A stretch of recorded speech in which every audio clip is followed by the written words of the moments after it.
आहे, जशा राजा तशी प्रजा आहे. म्हणजे या शाळेच्या ज्या ओनर आहेत कल्पना मिस, त्यांना थोडं सुद्धा मुलांच्या बाबतीत हलगर्जीपणा जमत नाही आणि त्याचप्रमाणे त्यांचा पूर्ण स्टाफ वर्क करत असतो. माझी मुलगी या शाळेत शिकते.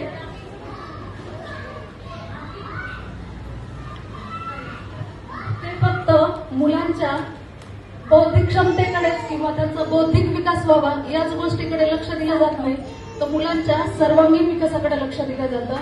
जसं ऑल ऍक्टिव्हिटीज इथे सेलिब्रेट केल्या जातात, मुलांना प्रत्येक सणाचं महत्व समजून दिलं जातं.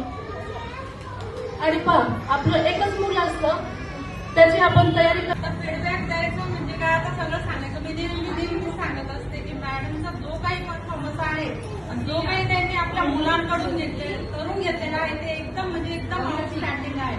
जो काही बेस आहे तो एकदम फिक्स झाला. मी कितीकच जागी सांगितलं की कुठे जर कुणाला रिकमेंड केली असेल तर ही स्कूल की तुम्ही येणार या शाळेत टाका, कमीत कमी बेस फक्त होईपर्यंत पुढे तुम्ही तुमचं बघा की तुम्हाला कोणत्या शाळेत टाकायचंय म्हणून. आणि जे काही आपण वर्षभर मॅडम देतात म्हणजे फक्त शैक्षणिक दृष्ट्याच नाही तर प्रत्येक सर्वांगीण विकास मॅडमने आपल्या मुलांचा करून घेतलेला आहे.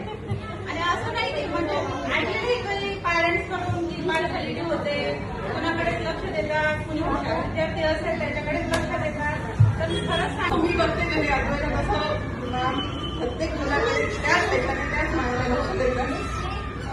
स्टडीमध्ये सगळ्यांवर सेम फोकस आहे, कोणामध्ये कधी काही पार्शालिटी नाही किंवा कोणाला जास्त नाही किंवा कोणाला मला होतं तेवढं कमीच आहे.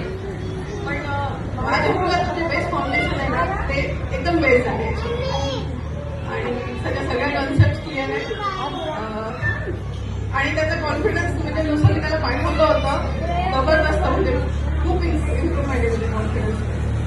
आणि माझ्या मुलासाठी त्यांचं योगदान दिल्याबद्दल त्याची खूप खूप आभार. थँक्यू.